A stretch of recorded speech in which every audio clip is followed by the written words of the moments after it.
Bible అంతా కూడా శాంతి గురించే మాట్లాడు, ప్రేమ గురించే మాట్లాడు, సమాధానం గురించి మాట్లాడు, విశ్రాంతి గురించి మాట్లాడు. మనిషికి కావాల్సింది అదే. ఏదైతే పోగొట్టుకున్నాడో అదే మనకు కావాలి.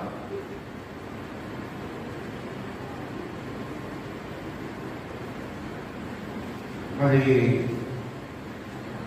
విశ్రాంతి అనగా రెస్ట్, దీనిలో రెండు రకాలు. ఒకటి శరీర విశ్రాంతి, రెండోది మానసిక విశ్రాంతి. శరీర విశ్రాంతి మనం రోజు పొందుతూనే ఉన్నాం. కష్టించి రాత్రి పడుకున్నప్పుడు మన శరీరానికి విశ్రాంతి దొరుకుతుంది. కానీ మనసుకు విశ్రాంతి అనేది లేనటువంటి స్థితిలో నిద్ర కూడా పడదు.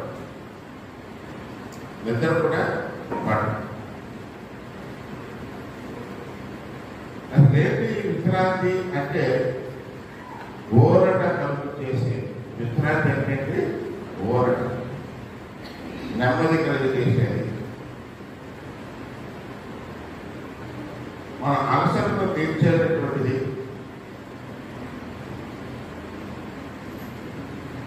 మనల్ని పరుండ పెట్టేటటువంటిది, మనకి విరామం కలుగజేసేది, విరామం కలుగజేస్తుంది.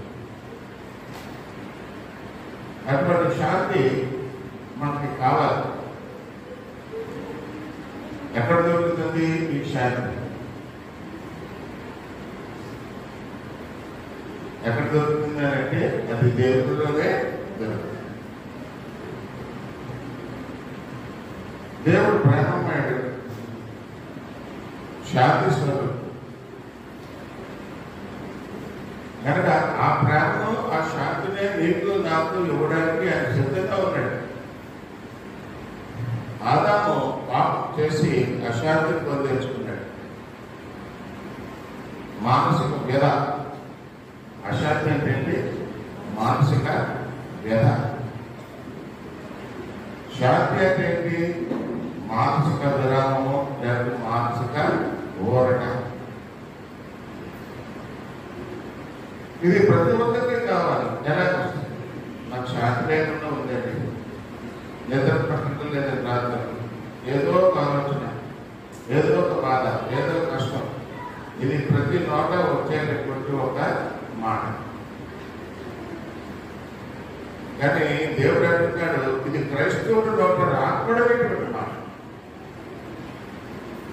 క్రైస్తవుల నోట నాకు శాంతి లేదు అన్న మాట వచ్చిందంటే అతను పాపంలో ఉంటాడు.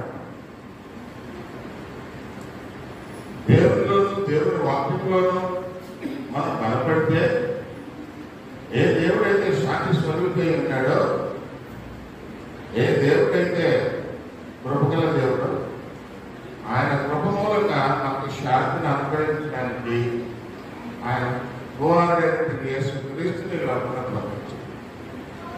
ప్రపంచం అంతా అశాంతిలో ఉంది. ఆ సమయంలో యేసుక్రీస్తు లోకానికి పంపబడ్డాడు. క్రీస్తు యొక్క రక్షణలో మనం విశ్రాంతిని ప్రవేశించాలన్న మాట వాగ్దానం మనకి ఉంది. క్రీస్తులో మనకు విశ్రాంతిలో ప్రవేశించేటటువంటి మాట మనకుంది. కనుక మనము ఆ వాగ్దానంలో పొందకుండా, తప్పిపోకుండా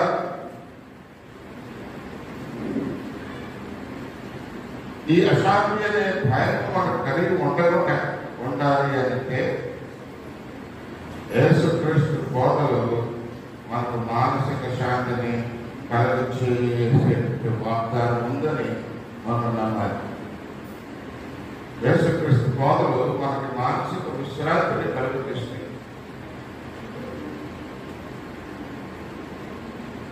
కీర్తనకారులు 85:7 రండి నమస్కారం చేసి సాగిపడము, మనలను సృజించిన యెహోవా సన్నిధిని మోకరించు ఉందము. నేడు మీకు ఆయన మాట అంగీకరించిన ఎడలా ఎంత మేలు.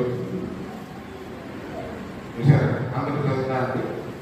97 1 2 3 స్టార్ట్. రెడీ.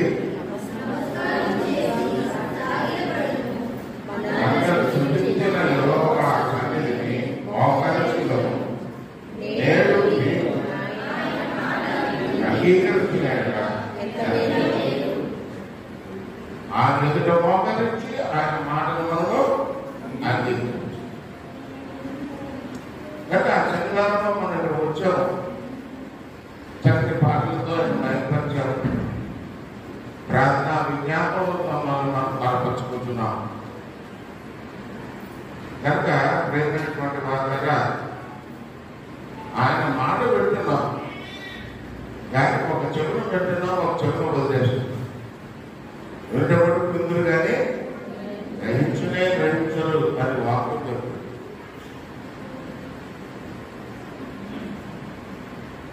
మీకు నచ్చితే బాగా చెప్తారు పాస్టర్ గారు అని అంటారు. నచ్చకపోతే ఆయన నా గురించే చెప్పారు, ఆయనకి పని పాట లేదు. దేవుడి యొక్క మాట ప్రతి ఒక్కరితోనూ మాట్లాడుతుంది. ఏ ఒక్కరితోనూ మాట్లాడుతుంది. అందరితో మాట్లాడేందుకనే దేవుడి యొక్క మాటలు బయలుపరచబడ్డాయి. అదే బైబిల్లో ఉన్నటువంటి ఒక గొప్ప ప్రత్యేకత. దేవుడు డైరెక్ట్ గా మనతో మాట్లాడతాడు. అది మాట్లాడుతున్నాడని మనం నమ్మాలి. కనుక ఆయన ఎదుట మోకరించి ఆయన మాటలు మనం అంగీకరిస్తే మన జీవితాల్లో మేలు కలుగుతాయి. ఆధ్యాత్మికంగా చూస్తే విశ్రాంతి మనిషికి చాలా అవసరం. మానసిక విశ్రాంతి చాలా అవసరం. శరీర విశ్రాంతి ఎలాగో పొందుతాం, కానీ మానసిక విశ్రాంతిని పొందలేక మానసిక వ్యధతో మన జీవితాన్ని మనం పోరాడుతున్నాం. మన జీవితంతో మనం పోరాడుతున్నాం. జీవితంలో ఉన్నటువంటి మూలం అంతటినీ కూడా దేవుడు మనకు బోధించాడు. మన కష్టం ఆయనకు తెలుసు, మన బాధ ఆయనకు తెలుసు, మన కోరికలు ఆయనకు తెలుసు, జీవన విధానం ఆయనకు తెలుసు. యేసుక్రీస్తు లోకంలో జన్మించినటువంటి వాడు దైవపుత్రుడు. కష్టాన్ని అనుభవించాడు, కుటుంబ వ్యవస్థలపై అనుభవించాడు, నష్టాన్ని అనుభవించాడు, బాధని అనుభవించాడు, మోక్షాన్ని అనుభవించాడు. కనుక ఆయనకు తెలియనటువంటి బాధ అంటూ ఏమీ లేదు. మనం అనుకోవచ్చు, ఎక్కడో పండుగగా కూర్చున్నాడండి, ఆయనకి ఏంటి, ఎక్కడ మన బాధలు ఆయనకి తెలుసు అని మీరు అనుకోవచ్చు. ఆ మాట అనిపించుకోకుండానే ఆయన ఈ లోకంలోకి వచ్చి ఆయన్ని అనుభవించి నాకు తెలుసురా బాబు. కనుక ఆయన తెలియని విషయం ఏంటి? అందుకే మీరు ప్రయాసపడుతున్నారు, భారాన్ని మోసుకుంటున్నారు. ఎందుకు ఈ ప్రయాస, ఎందుకు ఈ భారం అనేది ఒక్కసారి ఆలోచన చేస్తే అది అవసరమా? కష్టించడానికి శక్తినిచ్చాడు, సంపాదించడానికి జ్ఞానం ఇచ్చాడు, తినడానికి తినిపిస్తున్నాడు, జీవించడానికి ఒక గృహాన్ని ఇస్తున్నాడు. ఇవన్నీ ఒక్కటిగా ఇంకా నీకు మానసిక శాంతి లేదంటే ఎందుకు లేదు? ఎందుకు లేదనంటే ఒక మంచి మాట అనేది మన హృదయంలో లేకపోవడం. ఆ దేవుని యొక్క మాట మన హృదయంలో లేకపోవడం, ఏదైతే మీకు మేలు చేస్తుందో ఆ మాట మన హృదయాల్లో లేకపోవడం వల్ల భారం అంతా మన మాట మీద, మన ఆలోచనల మీద మనం వేసుకుంటున్నాం. కనుక మనం ప్రయాసపడుతున్నాం, భారాన్ని మోస్తున్నాం.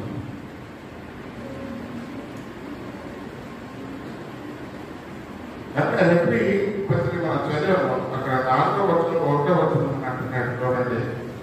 దేవుడు విడిచి ఈ విశ్రాంతిని తప్పుకోమేమో అని చూడండి ఏమన్నాడు, భారము కలిగి దేవుడికి ఈ విశ్రాంతి అంటే విశ్రాంతి ఎవరిలో ఉంటుందా అంటే దేవుడిలోనే ఉంది. మాట్లాడా ఆ విశ్రాంతిని మనం అనుభవించడానికి మనం సిద్ధపడి ఉండాలి. ఆయన యొక్క విశ్రాంతిలో ప్రవేశించుకున్న వాగ్దానం మనకు నిలిపినట్టుగా మీరు ఎవరైనా ఒకవేళ ఆ వాగ్దానం పొందకుండా తప్పుకోమేమో అని భయము కలిగి ఉందాం. ఇది మన మనసులో ఉండాలి. ఇక్కడ ఏమన్నాడు, మీరు విశ్రాంతిలో ప్రవేశించు మనం వాగ్దానము మనకు ఉంది. వాగ్దానం ఏంటి? తప్పిపోకుండా జరిగే కార్యం కనుక అటువంటి వాగ్దానం దేవుడు మనకు ఇచ్చాడు. నువ్వు విశ్రాంతిలో ప్రవేశించు మన వాగ్దానం ఇంకా నిలిచి ఉండగా మన జీవితకాలం అంతా నిలిచి ఉంటుంది ఆ వాగ్దానం. కానీ మీలో ఎవరైనా ఒకవేళ ఆ వాగ్దానం పొందకుండా తప్పిపోయేమో అని కలిగి భయం ఏం చేస్తుందనంటే ఆజ్ఞను అనుసరిస్తుంది. భయం ఏం చేస్తుందనంటే నీతిని అనుసరిస్తుంది. అయ్యో నేను పడైపోతానేమో, నేను చెడిపోతానేమో, నేను చెడిపోకుండా ఉండాలంటే ఏం చేయాలి? దేవుడు నాకు వాగ్దానం ఇచ్చాడు, నీకు శాంతిని ఇస్తాను, నీకు సమాధానం ఇస్తాను అని వాగ్దానం చేశాడు.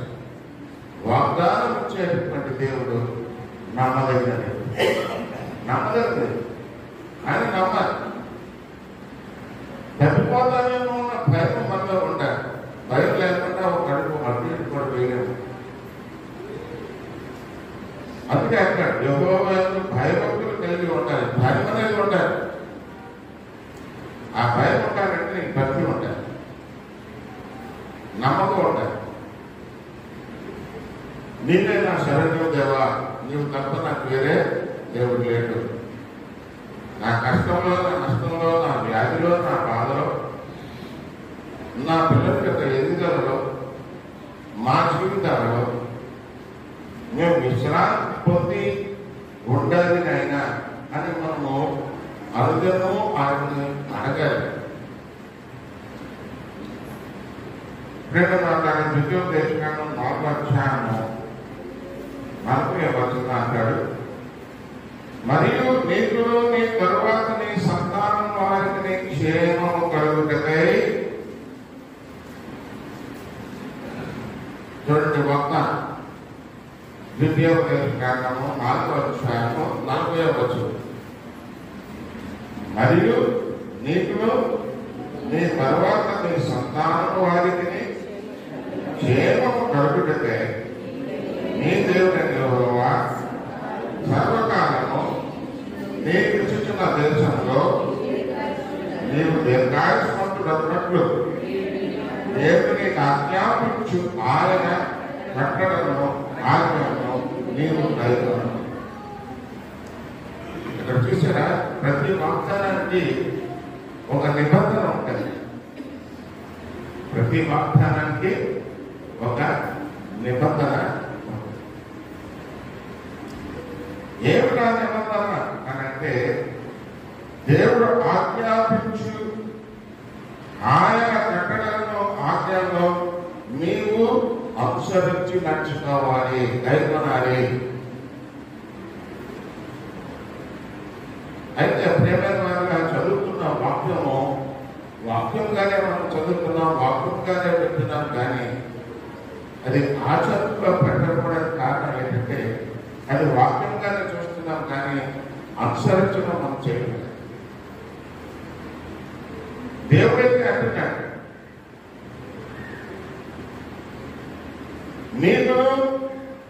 నీ తర్వాత నీ సంతానం చూసారా నీకు ఇస్తున్నాడు, నీ తర్వాత నీ సంతానం కూడా ఇస్తానని అంటున్నాడు.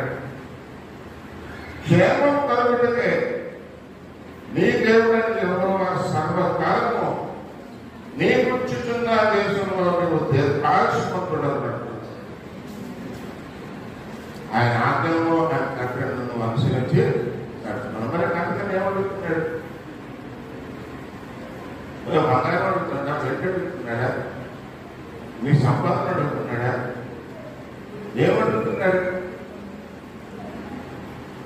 శాంతంగా జీవించండి అంటున్నాడు. అప్పుడు మీకు విశ్రాంతి కలుగుతుంది. నీకు నచ్చింది నడుచుకోండి అని అంటున్నాడు, మీకు విశ్రాంతి ఉంటుంది. ఆయన ఆజ్ఞలు ఆయన మనకు ఇచ్చినట్టు కట్టడలన్నీ కూడా ఈ విశ్రాంతిని అనుగ్రహించడానికి ఇవ్వబడ్డాయి తప్ప ఆయన స్వార్థం కోసం ఏమీ ఇవ్వలేదు ఈ వాగ్దానాలు. ఎందుకంటే ఆయన శాంతిపరుడు, శాంతి స్వరూపి, నిర్మలమైన హృదయం కలవాడు, ప్రేమ కలవాడు. కనుక అర్థమైనటువంటి వారా వాక్యాన్ని మనం చదవాలి. దాన్ని ధ్యానించేవాడు ధన్యుడు అంటున్నాడు, ఆశీర్వాదింపబడతాడు అని అంటున్నాడు. విశ్రాంతి నీకు కావాలి అంటే వాక్యాన్ని మనం చదవాలి. విశ్రాంతి నీకు కావాలంటే నువ్వేం చేయాలంటే దేవుడి వాక్యం, అది దేవుని మాట అయి ఉండాలి, మనుషుల మాటగా దేవుని మాట అయి ఉండాలి. ఒకడు నన్ను ప్రేమించిన వాడైతే నా మాట కైకొనను. యేసుక్రీస్తు అంటున్న మాట, ఒకడు నన్ను ప్రేమించేవాడైతే నా మాటను కైకొంటాడు. కనుక దేవుడిని ప్రేమించాలి, మంచిని ప్రేమించాలి, శాంతిని ప్రేమించాలి, సత్యమును ప్రేమించాలి. ఈ లోకంలో ఉన్న అవినీతిని ద్వేషించాలి. మనిషి యొక్క ఆలోచన కేవలం చెడ్డవి అని దేవుడు అంటున్నాడు. మనం ఎందుకు చెడు ఆలోచనలు మనలో తీసుకురావాలి? అది దానివల్ల మనకు ఏమైనా మేలు జరుగుతుందా? ఏం మేలు జరుగుతుంది కదా? చెడు ఆలోచనల వల్ల మన జీవితంలో మనకు కానీ మన పిల్లలకు కానీ ఎవరికి ఏం మేలు జరగదు. ఎందుకంటే అది చెడు, చేయకూడనటువంటిది, ఆలోచించినటువంటిది, ఆలోచించకూడనటువంటిది. కనుక మంచిగా ఆలోచించు, చెడును విసర్జించు. అలా చేయాలంటే నీ మనసును మార్చుకో. నీ మనసు కలుషమైనటువంటిదిగా ఉంది, అందుకే నీ మనసు అశాంతితో ఉండటం ఉంది. నీ మనసులో నీతి లేదు, నీ మనసులో ధర్మం లేదు, నీ మనసులో కట్టడం లేవు. ఏ కట్టడం లేకుండా నీ మనసులో విస్తారంగా ఈ లోకాశల్లో వదిలేసి, ఈ లోక ఆశలు విస్తారమైనవి, దాని మబ్బులేదు. ఎంత సంపాదించుకున్నా ఇంకేదో కావాలి, ఇంకేదో కావాలన్న కోరిక కలదే ఈ లోకంలో ఒక ఆశ. కానీ దేవుని ఆశ అది కాదు. ఒక తృప్తినిస్తాడు, ఒక ధైర్యాన్ని ఇస్తాడు, ఒక మార్గాన్ని చూపిస్తాడు, ఒక ఆశీర్వాదకరమైన జీవితాన్ని కొనసాగించడానికి కావలసినటువంటి కట్టడలను మనకు చూపిస్తాడు. అది చాలా బాగుంది. దీన్ని మనం అనుసరించడం లేదు. ప్రేమ వాళ్ళ రూపాయలు ఎవరైనా చెప్పినా సరే నాకు చెప్పలే, నాకు చెప్పలే. ఎందుకు మాట్లాడాల్సి వస్తున్నారంటే మంచిని నేను తీసుకోలేకపోతున్నావు, చెడుని ద్వేషించలేకపోతున్నావు. కనుక నీ తలపులు, నీ మాటలు, నీ చేతులు, నీ చూపులు అన్నీ కూడా దైవాజ్ఞలను, దైవ దేవుని యొక్క మరి ఎవరైతే మన వాక్యాలను పేరు కట్టడం మనం అస్సలు గుర్తు చేసుకోవాలి. అసలు గుర్తే చేసుకోండి. వదిలేసినట్టు జ్ఞాపకం ఉంటే కదా.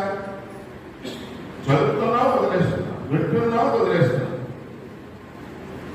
కేవలం మతపరమైనటువంటి సిద్ధాంతాలతో మనం చర్చకొస్తున్నామే తప్ప అయ్యో నా దేవుడి సన్నిధికి వెళుతున్నాను, నా దేవుడు ఎక్కడ నా గురించి చూస్తాడు అన్న కోరికతో ఎవరైనా ఈ ఆలయానికి వస్తున్నారా అంటే వచ్చేవారు ఉన్నారు.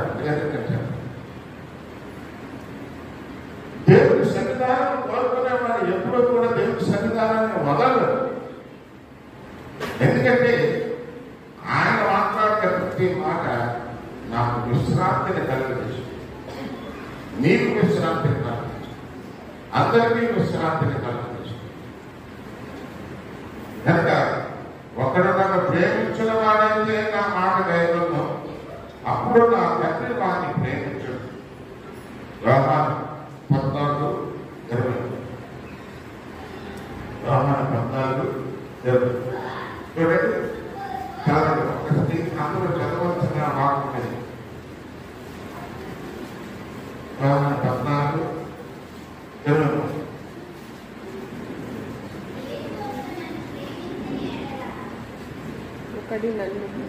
చూసావా? నేను చెప్పిన మాట వినలేదా అన్న? నేను చెప్పిన మాట వినలేదు. నేనేమో చెప్పాను చెప్పానండి. మరి ఎందుకు పంపరా? అదే ఆజ్ఞాన క్రమం. చెప్పిన మాట జాగ్రత్తగా, దేవుడు చెప్పిన మాట జాగ్రత్తగా వినాలి. ఆయన ఆజ్ఞలు అనుసరించి నడుచుకోవాలి, ఆయన కట్టలు అనుసరించి నడుచుకోవాలి. రైట్, 1, 2, 3.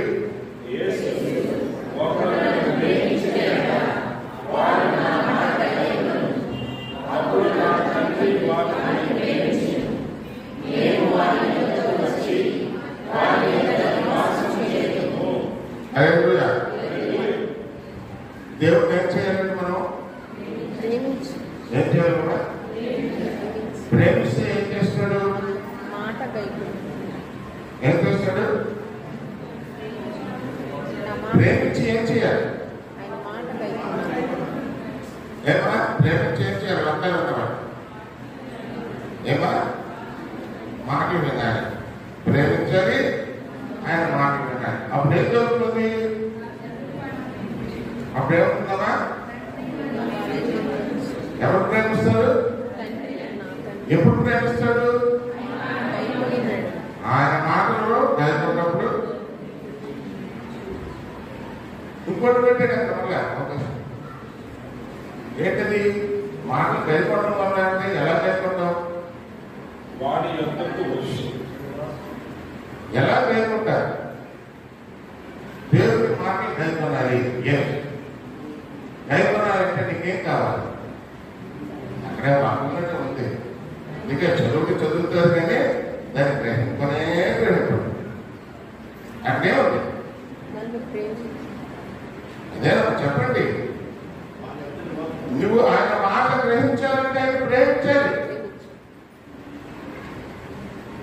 ప్రేమ లేని వాడినైతే నేను వ్యర్థుంటే పత్తిపాత్ర. ఇది వాళ్ళు చెప్తున్నటువంటి సత్యం.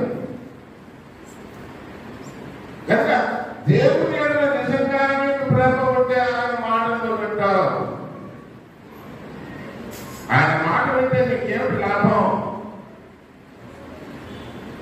ఏమిటి లాభం? వాక్యంగానండి నేను అడుగుతున్నదే, నేను వేరే ఎక్కడితో అడగడం లేదు.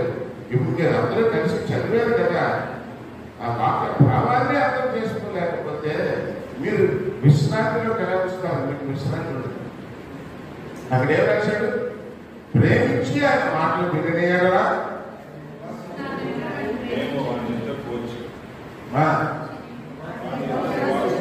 ఎవరు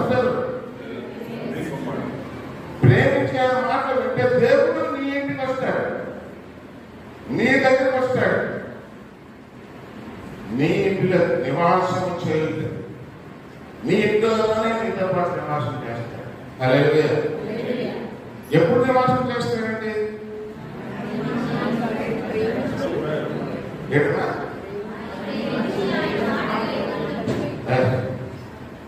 అది నేర్చుకో. అది నేర్చుకో. మతం నీకేం మేలు చేయదు. మాట విని మంచి మాట మీ హృదయంలో భద్రపరచుకోగలిగినప్పుడు ఆ మంచి మాట నీకు మేలు చేస్తుంది. ఆ మంచి మాట దేవుని మాట అయి ఉండాలి, మనుషుల మాట కాదు.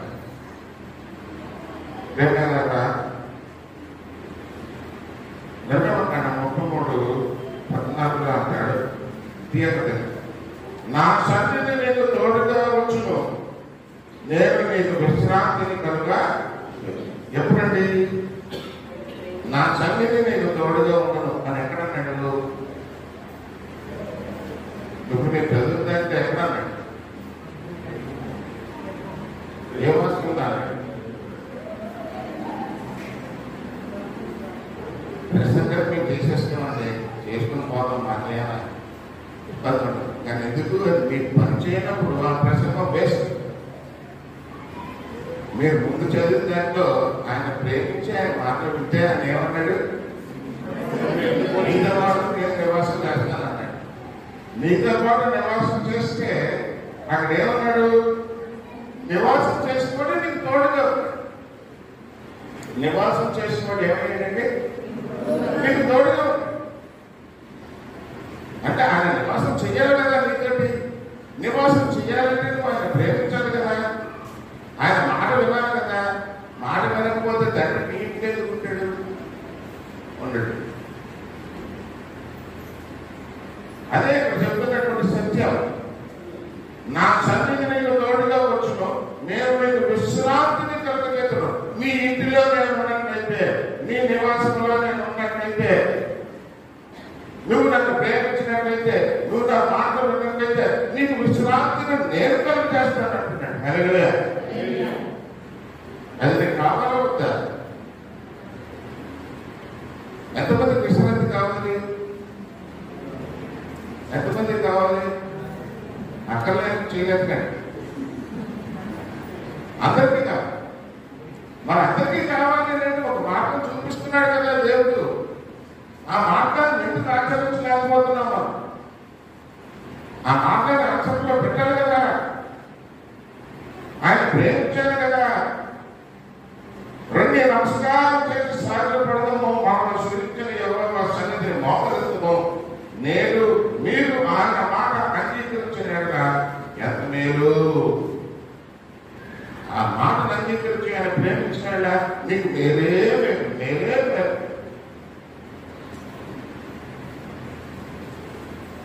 నా సన్నిధి నీకు తోడుగా వచ్చును, నేను నీకు విశ్రాంతిని కలుగజేస్తాను. అందుకే అక్కడ సంక్రాంతిలో చాలా చక్కగా చెప్తాడు. ఏమని చెప్తారంటే, ఎప్పటికీ మీ ప్రభుత్వ సంస్కృతులైన ధరలను వ్రాయమని పరలోకం నుండి ఒక స్వర్ణం చెప్పగా ఎప్పటి నుండి? ఎవరండి? ప్రభువులకు మృతులైన మృతులు. ఎవరి ప్రభువులకు మృతులైన వారు? ఎవరు వారు? ఎవరు? ఎవరు?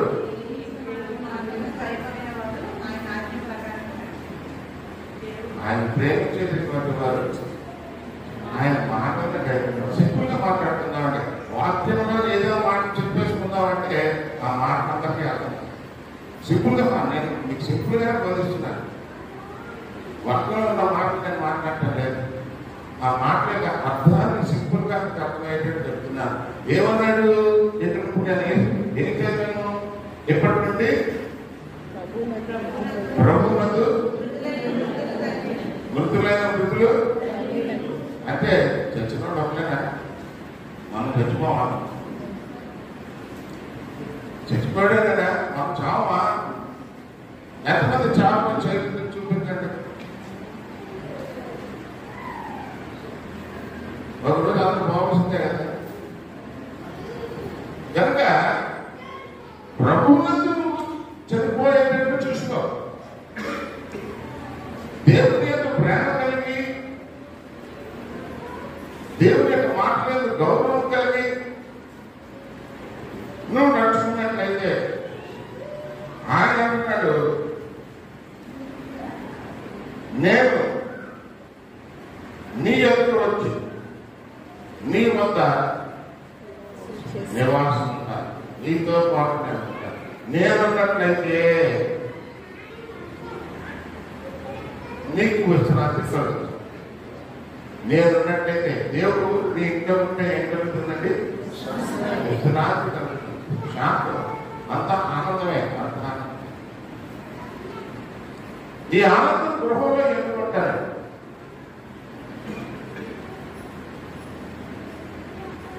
ఎవరైనా ఎప్పుడైనా ఆలోచించారా? ఆలోచించిన వారు ఎవరైనా సరే మాట ఎందుకు నేను అడిగాను చెప్పండి. మీ ఇంటిలో నీకు ఎందుకు విశ్రాంతి లేదు?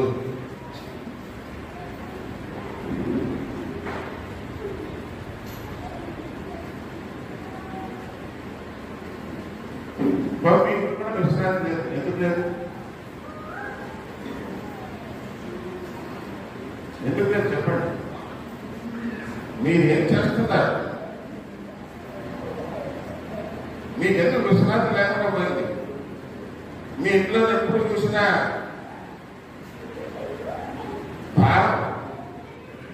ఎందుకనంటే మీ ఇంట్లో ఉన్న నలుగురిలోనే ఒక అవగాహన లేదు.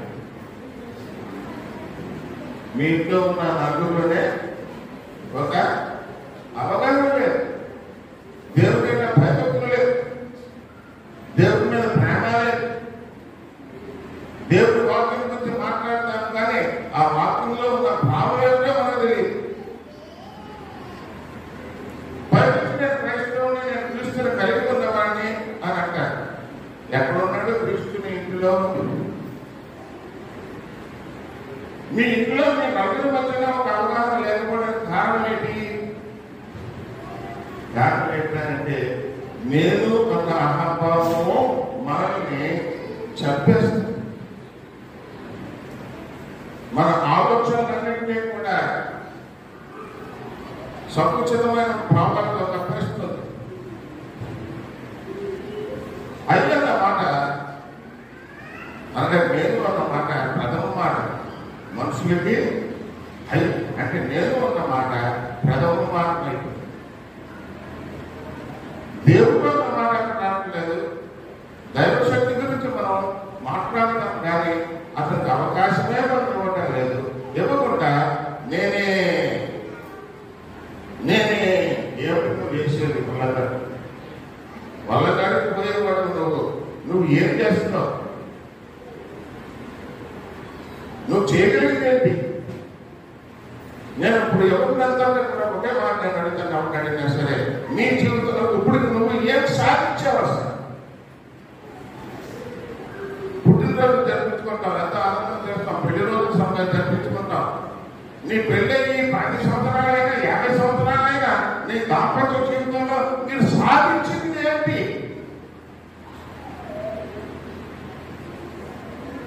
ఎవరైనా చెప్పగలరా? నీ బిడ్డలతో నువ్వేం చేయగలుగుతున్నావు? నీ యొక్క భార్యతో నువ్వేం చేయగలుగుతున్నావు? నీ భర్తతో నువ్వేం చేస్తున్నావు? ఏం చేయగలుగుతున్నావు? ఏమీ చేయలేదు. ఎవరు ఏమి చేయలేదు. ఎవరి ఉద్దేశంలో వారు పోతున్నారు. కనుకనే ఇళ్లలో అశాంతి నెలకొని ఉంది. దైవ వాక్కు లేక, దైవ ప్రార్థన లేక ఆ ఇంటిలోకి సాతాను ప్రవేశించి మా చేత నాట్యం చేయిస్తున్నట్టు. నాట్యం తిరస్కారం అనేటటువంటి మహాభయంకరమైనటువంటిది. ఎందుకంటే తిరస్కారం అనేది పర్వతరాజ్యంలోనే ప్రారంభమైంది.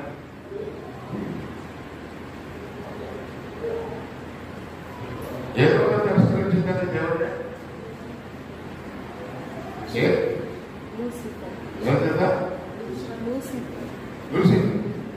ప్రధాన దూత, మహా జ్ఞానం కలిగినటువంటి వాడు. కానీ దేవుడిని తిరస్కరించినప్పుడు ఏమైంది? ఎదుగుతుంది ఏమైంది? ఎదుగుతుంది పాతాళంలో పడ్డాడు. ఏమైపోయిందండి?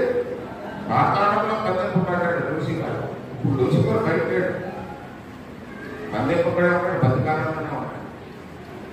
విడుదల వస్తుంది యేసుక్రీస్తు వచ్చినప్పుడు.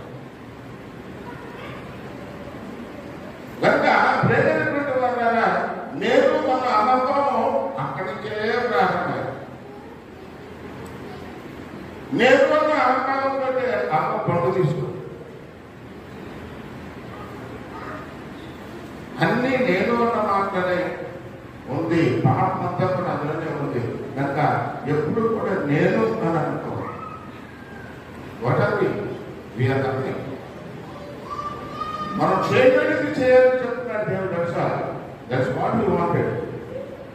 నువ్వు చేయగలిగితే ఏదైనా ఉంటే నీకు శక్తి లోపం లేకుండా నువ్వు చేయి, అది నీకు ఆశీర్వాదం. నువ్వు చేయగలిగేదాన్ని నీ మీద వేసుకుంటావు, చేసేదాన్ని నీ మీద వేసుకుంటావు, అన్నీ నీ మీద వేసుకుంటే భారత అంతా నీకు మిగిలిందే. ఏమి మిగలదు. ముందు నీ ఇంటిలో శాంతి నెలకొనాలి అని అంటే నీ దేవుడైన యెహోవా నీ ఇంటిలో నివాసం చేయాలి. నీ దేవుడైన యెహోవా నీ ఇంట్లో నివాసం చేయాలంటే ఆయనకు ప్రేమించి ఆహ్వానించాలి. ఆహ్వానించకపోతే రాడు. ప్రేమించి నువ్వు ఆహ్వానించినట్లయితే ఆయన మాటలు వింటావు. ఆయన మాటలు ఎప్పుడైతే ఉంటావో ఆయన నీ ఇంట్లోనే ఉంటాడు. ఆయన నీ ఇంట్లోనే ఉంటాడు. నీ ఇంట్లో ఉంటే నీకేం చేస్తాడంటే ఆయన అంటాడు, నీకు తోడుగా ఉంటాను, నేను నీకు విశ్రాంతిని కలుగజేస్తాను. అప్పుడు విశ్రాంతి వస్తుంది.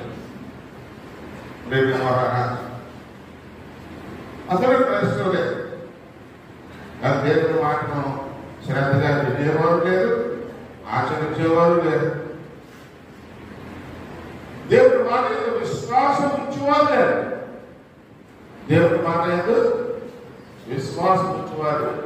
విశ్వసించుట జీవనమైతే చేయవారికి ఆ విశ్వాసం ఏది? ఆ దేవుడికి శాంతిని ఇవ్వాలనుకుంటున్నాడు. కానీ నీకు ఆయన మీద విశ్వాసం ఉందా? ఆయన నీకు శాంతి ఇస్తాడన్న నమ్మకం నీకుందా? ఎంతసేపు ప్రార్థన చేస్తూ ఉంటావు, ప్రభువా ప్రభువా ప్రభువా. కానీ యేసుక్రీస్తు ఏమన్నాడంటే, నువ్వు చేసే ప్రార్థన జరుగుతున్న విశ్వాసం నీలో ఉంటే అది తప్పకుండా నీ జీవితంలో జరుగుతుంది. విశ్వాసం మాత్రం తెలిసి మాత్రం చెప్పేస్తారు, కానీ ఆ విశ్వాసం ఉండదు. ప్రేమ కనుక ఎప్పుడంటే ప్రభుత్వం రాయమని పక్కలో ఉన్నట్టు ఒక స్వరం చెప్పగలిగింది. నిజమే, వాళ్ళ ప్రయాసం అని విశ్రాంతి పొందుతున్నారు. కనుక ఈ లోకంలో దేవుడు ప్రేమించి ఆయన మాటలు బట్టి జీవించి వారికి విశ్రాంతి ఉంటుంది.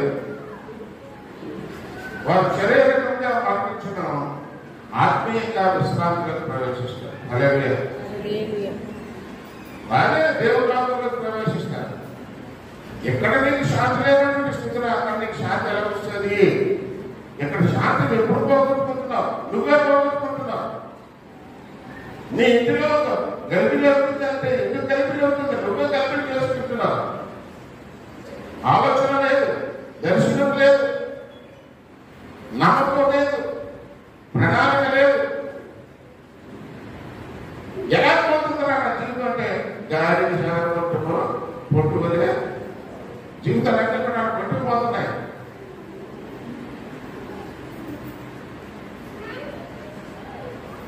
సంపాదిస్తున్నాడు, తాగుతాడు, సంపాదిస్తున్నాడు, వ్యర్థంగా ఖర్చు పెడతాడు. మగవాళ్ళు అది బలహీన. ఆడవాళ్ళు బలహీన ఏంటి? సంపాదించిన దాన్ని జాగ్రత్త పరచకుండా అవసరమైన ఖర్చుల్లో పెట్టడం బాగుంటారు. పిల్లలకున్న బలహీనత ఏంటి? తండ్రి ఎలా చేస్తున్నాడో అమ్మ ఎలా చేస్తుందో తెలియకుండానే వారి ఇష్టానుసారంగా లేకపోయిన కోరికలతో వారు తల్లిదండ్రులను బాధపెడుతూ ఉంటారు. ఇదంతా అసలు కాదా? ఇంట్లో అసలు కాదా? నీ పిల్లలు అలా ప్రవర్తించడానికి కారణం ఏంటి? ఏం బాబు చేత పిల్లలు అలా ప్రవర్తించడానికి కారణం ఏంటి? చెప్పండి.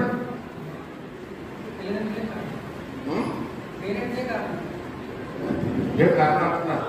కారణం ఏంటి?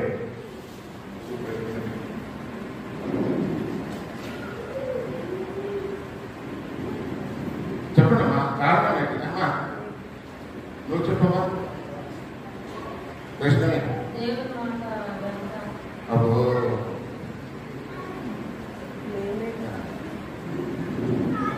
ఏమో నువ్వు చెప్పురా అనుష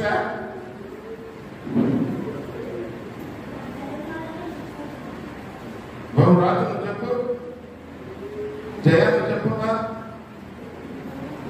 దేని వల్ల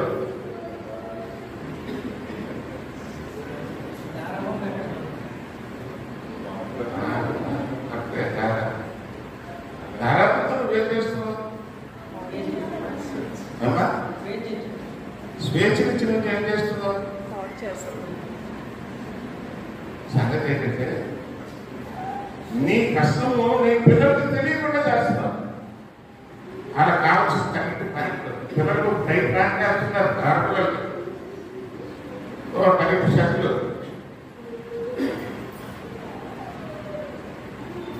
ఒకసారి ఇదే చెబితే పాస్టర్ ఎలాంటి చెప్తున్నారు అని అన్నారు మనోడే. కనబడేవన్నీ బాధ్యతగా కనబడుతూ ఉంటే చూసేవాడు ఎలా ఉంటుంది? మీరు చెప్పడమా మీ పిల్లల గురించి నేను మాట్లాడుతున్నాను. కనబడేవన్నీ బాధ్యతగా కనబడుతూ ఉంటే చూసేవాడికి ఎలా ఉంటుంది? దానికి ఒక క్రమం ఉంది కదా, దానికి ఒక సాంప్రదాయం ఉంది కదా. ఏమిటి పిల్లలకి ఆ మాత్రం వాడు చూడకపోతే ఎలాగా? వాడు బాలుడు నడవలసిన ప్రాబ్లం వాళ్ళు నేర్పండి అని దేవుడు వారిని చెబుతూ ఉంటే నువ్వు వాడు నేర్పించాల్సిన బదులు నువ్వేం చేస్తున్నావు? స్వేచ్ఛని పాడు చేస్తున్నావు. స్వేచ్ఛ ఏం చేసింది? వాడు నేను చేస్తుందా వీడు చేస్తుందా? ఏడు చేస్తా. నువ్వు ఇంట్లో కూర్చొని నువ్వు చదువు, నీ పిల్లలు చదువుతా. నువ్వు ఇంట్లో కూర్చొని నువ్వు ప్రేమ చూపించు, వారు ప్రేమ చూపిస్తారు.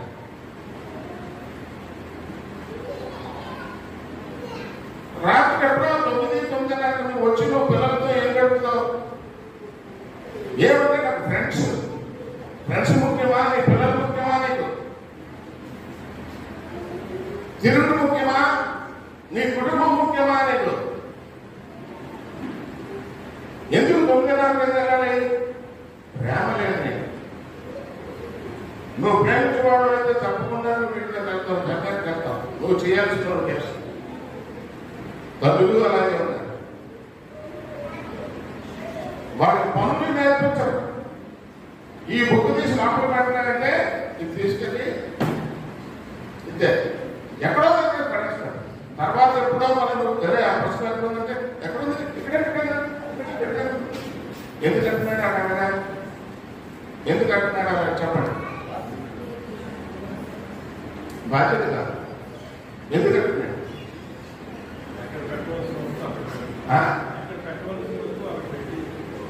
అది నువ్వు నేర్పించలేదు. నువ్వు నేర్పిస్తే వాడు అలాగే పెట్టుకుంటాడు. ఒక పుస్తకాలే కాదు, ఏదైనా సరే ఒక క్రమము అనేటటువంటిది జీవితంలో ఉండాలి. ఆ క్రమము దేవుని యొక్క వాక్యంలో ఉంది. హల్లెలూయా. ఎక్కడుందండి క్రమము? అందుకే దేవుని వాక్యాన్ని అనుసరించి నడుచుకుంటే అదే నేర్పిస్తుంది. మనకి క్రమాన్ని నేర్పిస్తుంది. క్రమ జీవితం లేనప్పుడు నీకు అశాంతే విలువ. కొంచెం లేచిన నుంచి ఏదో పని ఏమిటి మన పని. ఇప్పుడు బట్టలు ఉతకడం కూడా మిషన్లోనే అవుతున్నాయి, రుబ్బడం కూడా మిషన్లోనే రుబ్బుతున్నారు. గ్యాస్ కొన్ని ఉపదాల్సిన పని లేదు, కర్రలు ముట్టించాల్సిన అవసరం లేదు, దాన్ని విసరాల్సిన అవసరం లేదు. ఇప్పుడు దోమకోవడం కూడా ఇసుక కూడా దోమకోలేదు, పౌడర్ తీసుకొని రాత్రి మొత్తం అంతా చేస్తాం. జీవితం చాలా సులభమైపోయింది. ఈ సులభ జీవితానికి మనం అలవాటు మంచిదే ఉన్నది మనం వాడుతున్నాం. కానీ దానికి కూడా ఒక నీళ్ళు ఉండాలి కదా. కనుక బాబులు నడవలసిన ప్రాబ్లం నేర్పించలేని పరిస్థితుల్లో ఉన్నప్పుడు నీ ఇంట్లో శాంతి వస్తుంది, నీ పిల్లల వల్ల నీకు శాంతి వస్తుంది. రాదు ప్రేమ ద్వారా చెప్పడానికి వాక్యం సంఘం చాలు. ప్రేమ వాళ్ళగా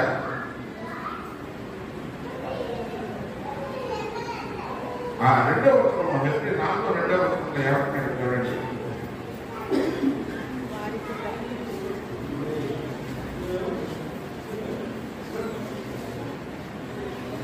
ప్రకటింపబడినట్టు మర్తనాలు సువార్త ప్రకటింపబడను, కానీ వారు వినిన దానితో విశ్వాసం కలవారే కలిసి ఉండలేదు కనుక వినబడిన వాక్యము వారికి నిష్ప్రయోజనమైందని. ఇది చదివి ఎవరైనా అర్థం చేసుకోగలరా? ఇప్పుడు నేను చెప్పిందంతా ఈ వాక్యంలో ఉంది. 1 2 3 స్టార్ట్. వారికి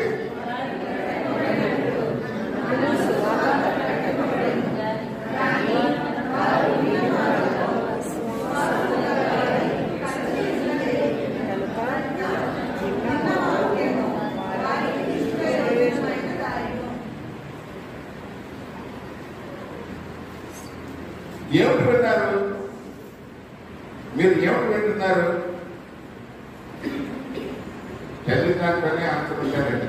మా మాపం చూస్తే మీకు ఆన్సర్ దొరకదు. ఆ చదివిన వాక్యంలో చూడండి. మీరు ఏమిటి వింటున్నారు?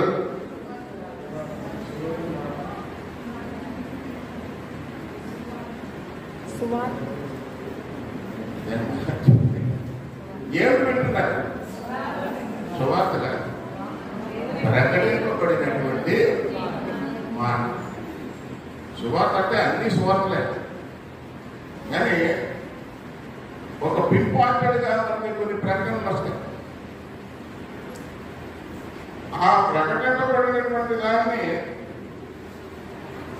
సువార్త అని మీరు తెలుసుకుంటే వారు వినని దానిలో విశ్వాసం కలిగి ఉండలేదు. ఏంటంటే విన్నదానిలో ఏం లేదు మీకు? విశ్వాసం లేదు. దాంట్లో ఎంత వింటే వరకు మీరు బాగుపడతారు. విశ్వాసం లేనప్పుడు ఎంత వింటే మీరు బాగుపడతారు, ఎంత చదివితే మీరు బాగుపడతారు, ఎంత ప్రార్థన చేస్తే మీరు బాగుపడతారు. మీరు ప్రార్థన కూడా పరలోకానికి వెళ్ళదు. విశ్వాసం లేకపోతే అది నిరుపయోగమైనటువంటి ప్రార్థన. వినదాని మీద మీకు విశ్వాసం లేనప్పుడు మీరు దేవుని సన్నిధానంలో మీరు మోకరించినా ఏం మాట్లాడుతున్నారు అన్నప్పుడు తెలియకుండానే మాట్లాడతారు. ప్రార్థన చేసేటప్పుడు కూడా మనం దేవుని సన్నిధానంలో ఏం మాట్లాడుతున్నామో తెలిసి మాట్లాడాలి, తెలియకుండా మాట్లాడకూడదు. శాపం. కనుక ప్రకటింపబడుతున్నటువంటి వాక్కును మనం ఏం చేస్తున్నాం అంటే అది మనము విశ్వాసం లేకుండా చేసుకుంటున్నాం. కనుక వినబడిన వాక్యము వారికి నిష్ప్రయోజనం అయిపోయింది. ఎంత వాక్యం బోధించినా అది మీ జీవితంలో, నా జీవితాల్లో పనిచేయలేదు, విశ్రాంతిని కలుగజేయలేదు. దానికి కారణం ఎవరు? ఎందుకు? ఇలాంటి ప్రశ్న నేర్చుకోలేని వాక్యం చదివేటప్పుడు ఇలాంటి ప్రశ్న మీరు చేసుకోవాలి. మీకు అదే నేర్పిస్తున్నాను. ఎందుకు ప్రయోజనం కావాలి? ఆ వాక్యంలోనే ఉందండి. విశ్వాసం చెప్పండి. విశ్వాసం అనేది ఉండాలి. ఆయన ఏమన్నాడు? ప్రకటింపబడినటువంటి మాటలు మనకు సువార్త ప్రకటింపబడను. ప్రకటింపబడినటువంటి మాటలు ఒక సువార్తగా మీకు ప్రకటింపబడ్డాయి. కానీ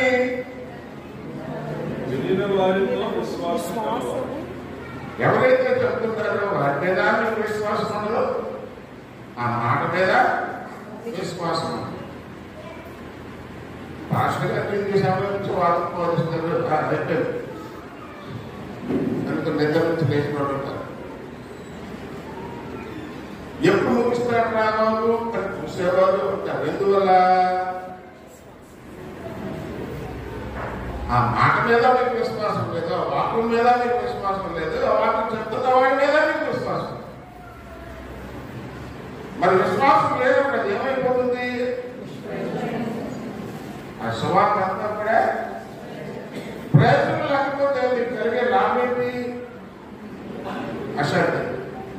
అశాంతే అంత ప్రీమియర్ లాగా చెప్పడానికి చాలా ఉంది కానీ అదొక కాంట్రాక్ట్ వినడానికి సిద్ధపడితే చెప్తాను, నేను చెప్తాను. కానీ మన ఓపిక ఉండదు, అధికంగా తింటే విరోచనలు పట్టుకుంటాం. కనుక ఒక విషయాన్ని మనం మర్చిపోకూడదు. ఏమిటంటే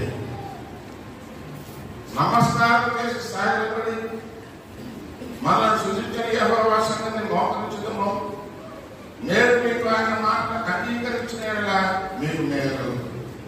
వాడిన గౌరవం ఏంటండి? నువ్వు మోకరించి నువ్వు ప్రార్థన చేసినా ఆయన ఏమన్నాడు? నేను సృజించిన యెహోవా సన్నిధిని నువ్వు మోకరించినా, నువ్వు ఆయన మాట విని ఆయన మాటను అంగీకరించి మోకరిస్తేనే నీకు మేలు, లేకపోతే నీకేం మేలు జరగదు. రెండోది ఏమన్నాడు? దేవుడు ఇచ్చిన ఈ విశ్వాసాన్ని తప్పిపోదునేమో అనే భయం నీకు ఉండాలి. అయ్యో ఆయన మాటలు విని ఆయన నమస్కారం చేసి సాగిపడి మోకరించి ఇదిగో శాంతితో సమాధానంతో నేను ఆయన అడుగుతాను. కనుక దేవుడు ఇచ్చే విశ్రాంతిని తప్పిపోదునేమో అన్న భయం నీలో ఉంటే ఆ భయం ఏం చేస్తుంది అంటే నేను సన్మార్గంలో నడిస్తుంది. అంతేకాకుండా నీకు నీ తర్వాత నీ సంతానం వారికి నేను క్షేమం కట్టితే నీ దేవుడైన యెహోవా సర్వకాలము నీకు ఇచ్చుచున్న దేశంలో నీవు దీర్ఘాయుష్మంతుడు ఉన్నట్టు నేను నీకు ఆజ్ఞాపించు కట్టడలను ఆజ్ఞలను నువ్వు దేవుని కట్టడలు ఆజ్ఞలు గాయకున్నాడా నీకు శాంతి కలుగుతుంది. ఒకడు నన్ను ప్రేమించిన వాడైతే నా మాట గైకొను, అప్పుడు నా తండ్రి వారిని ప్రేమించను, నేను వారి ఎదుకు వచ్చి వారి ఎదురు నివాసము చేసి తర్వాత ఏం చెప్పాను? నా సన్నిధి నీకు తోడుగా వచ్చును, నేను నీకు విశ్రాంతిని కలుగజేస్తున్నాను. ఎప్పటి నుంచి ప్రభు తండ్రి ఆయన పరలోకం నుండి ఒక స్వరం చెప్పగా వీటిని నిజమే, వారు తమ ప్రయాసములు అని విశ్రాంతి పొందుతారు. కనుక ప్రేమైనటువంటి వాళ్ళరా, నీకు విశ్రాంతి కావాలి, మనశ్శాంతి కావాలి, దేవుని మాటలు చదవండి. నీ ఇంట్లో నీవు మొదలుపెట్టు. నా భర్త ఏంటంటే ఏ విషయం లేదా ఏం చెప్పినా సరే రేపే అంటాడండి అన్నీ అతను పోతే పోయి నువ్వైనా దేవుని మాట ప్రకారం జీవించాలి కదా, భార్య అయినా జీవించాలి. అలాగే ఒకరు భార్య వెళ్ళకపోతే భర్తన్నా జీవించాలి. అప్పుడు వారి బిడ్డలకి వారు మార్గదర్శకులు అవుతారు. అప్పుడు బిడ్డలకి సన్మార్గంగా నడిపించుకుంటూ పోతూ సంసారాన్ని దేవుని యొక్క వాక్కులు బట్టి ఆజ్ఞలు బట్టి నువ్వు ఎప్పుడైతే నడిపించుకుంటూ పోతున్నావో నీకు నీ నివాసంలో దేవుడు ఉంటాడు. మీ అందరికీ శాంతిని సమాధానంలో ఆనందిస్తాడు. దేవుడు మిమ్మల్ని అందరినీ దీవించుగాక.